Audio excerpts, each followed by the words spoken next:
Hello मेरे प्रिय साथियों, आप सब कैसे हैं? आशा करता हूँ जहाँ भी होंगे स्वस्थ और मस्त होंगे। मैं हूँ राजेंद्र और आपका अपना चैनल आरपीजीएस रिसर्च में स्वागत करता हूँ। मेरे साथियों, आज 72वीं बीपीएससी पेपर को देखते हुए प्राचीन इतिहास के क्लास में नंद वंश पे चर्चा करेंगे। मेरे साथियों, पिछले वीडियो में शिशु नाग वंश पे चर्चा किए थे और इस वीडियो में मेरे साथियों नंद वंश पे चर्चा करेंगे। नंद वंश का टाइम पीरियड मेरे साथियों 344 बीसी से लेकर 321 बीसी तक है। मेरे साथियों, नंद वंश के संस्थापक महापद्म नंद हैं और यह निम्न कुल के हैं। मेरे साथियों, कहा जाता है कि भारतीय इतिहास में पहले ऐसे राजा थे जो निम्न कुल के थे। तो आइए पहले कुछ पॉइंट को लिखते हैं। पहला पॉइंट नंद वंश में लिखिएगा। नंद वंश के संस्थापक नंद वंश के वंश के संस्थापक संस्थापक महापद्म नंद थे। महापद्म नंद थे नंद थे जो एक निम्न कुल से थे, जो एक निम्न वर्ण से थे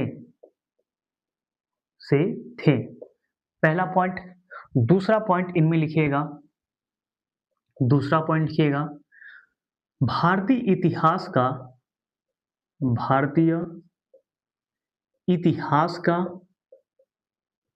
इतिहास का पहला शासक थे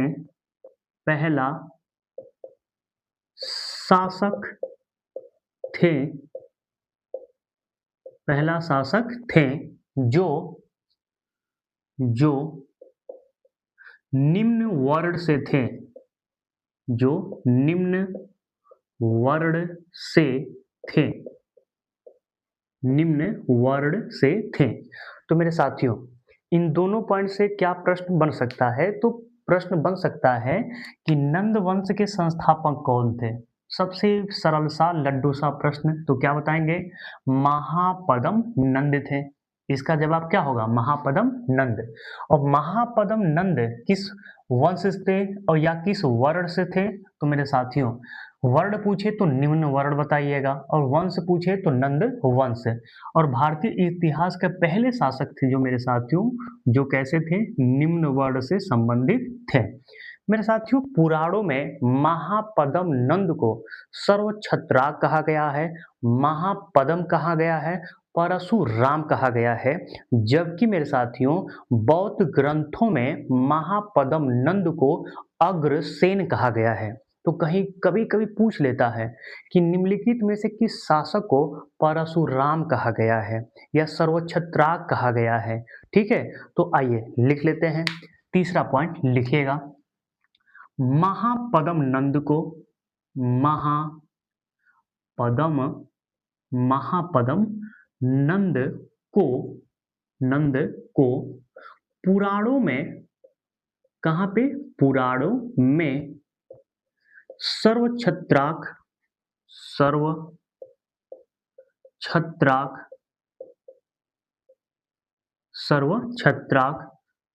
महापद्म परशुराम कहा गया है। परशुराम कहा गया है। जबकि बौद्ध ग्रंथ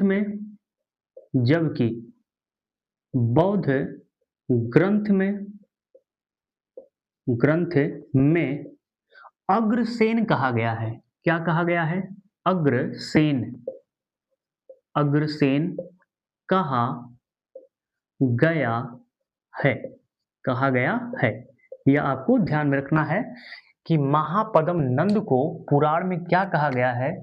तो सर्वछत्राक कहा गया है, महापद्म कहा गया, परशुराम कहा गया है।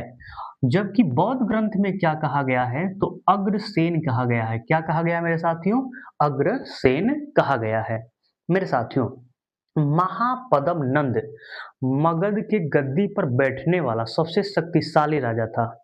ठीक है, अपने समय मेरे साथियों ये सभी राजाओं को पराजित कर एक छत्र शासन किया, यानी सभी जितने भी राजा थे सभी राजा को पराजित करके अपने ही बस क्या किया, शासन किया। कौन? महापद्म नंद। और यह एक राट की उपाधि धारण किया। मेरे साथियों यह उपाधि याद कर लीजिएगा, 1000 बार पूछा गया है कि एक राट की उपाधि किसने धारण किया था, तो महापद्म नंद ने धारण किया था। तो आइए लिख लेते हैं, पहले 2 पॉइंट लिखिएगा। मगध पर मगध के गद्दी पर बैठने वाला सबसे शक्तिशाली शासक था। सबसे शक्तिशाली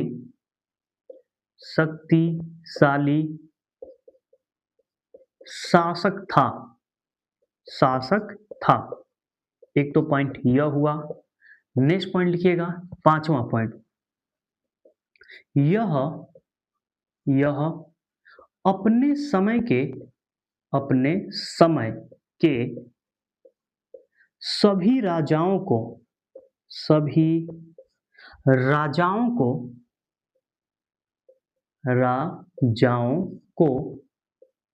पराजित कर, क्या कर? पराजित कर एक छत्र शासन किया। एक छत्र शासन किया तथा एक राट की उपाधि धारण किया। यही उपाधि याद करना है आपको। तथा एक राट की उपाधि धारण किया। याद कर लीजिएगा, कई बार पूछा गया है कि किस शासक ने एक राट की उपाधि धारण किया था, तो क्या बताएंगे आप? महापद्म नंद ने धारण किया था। मेरे साथियों, मगध का पहला शासक था जिसने कलिंग का विजय किया था। ठीक है ना, कई बार पूछता है कि मगध का कौन सा शासक सर्वप्रथम कलिंग का विजय किया था, तो क्या बताएंगे? महापद्म नंद ने। और कलिंग में यह नहरों का भी निर्माण करवाया था। मेरे साथियों, महापद्म नंद एक ऐसा शासक था जो विंध्य पर्वत को पार करके दक्षिण में अभियान भी किया था। ठीक है, पहला शासक था।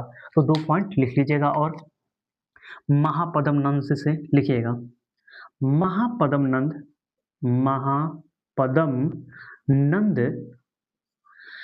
कलिंग पर आक्रमण करने वाला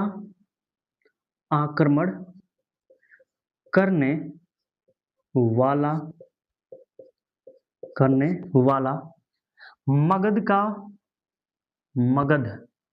का पहला शासक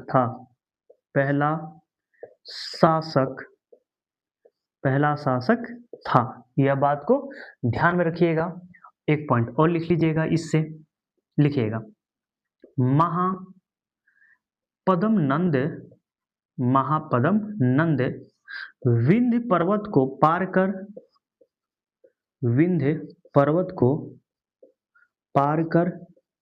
पार कर दक्षिण में भी अभियान किया था।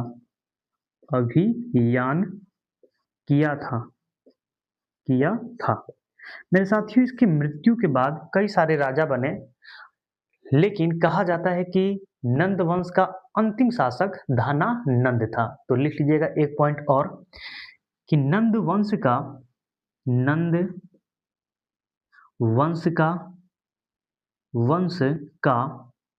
अंतिम शासक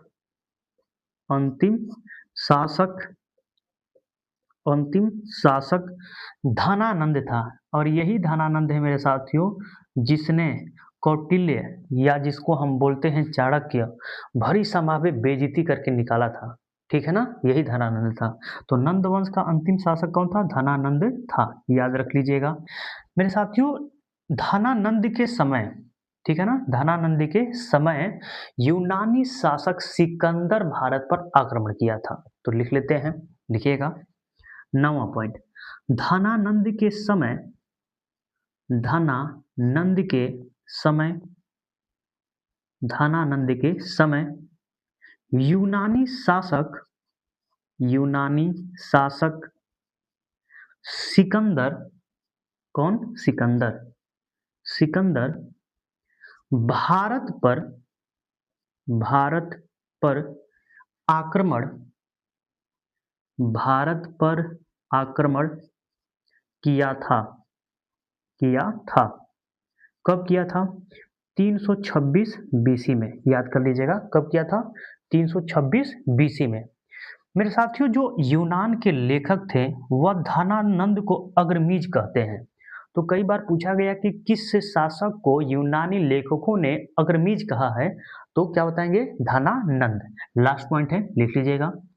यूनानी लेखकों ने, यूनानी, यूनानी लेखकों ने, लेखकों ने सिकंदर को, सिकंदर को अग्रमीज कहा है, अग्रमीज कहा है, कहा है, अग्रमीज कहा है। तो मेरे साथियों नंद वंश से संबंधित जो भी महत्वपूर्ण फैक्ट थे एक एक करके देख लिए। तो आज के लिए इतना ही रहने देते हैं। आज का वीडियो मेरे साथियों कैसा लगा आपको? यदि अच्छा लगा होगा तो इस वीडियो को ज़्यादा से ज़्यादा शेयर करिएगा, और जो मेरे मित्र अभी इस चैनल पे नए हैं वह इस चैनल के सब्सक्राइब भी कर देंगे, शेयर भी कर देंगे। मेरे साथियों मिलते हैं नेक्स्ट वीडियो में। आज के लिए धन्यवाद।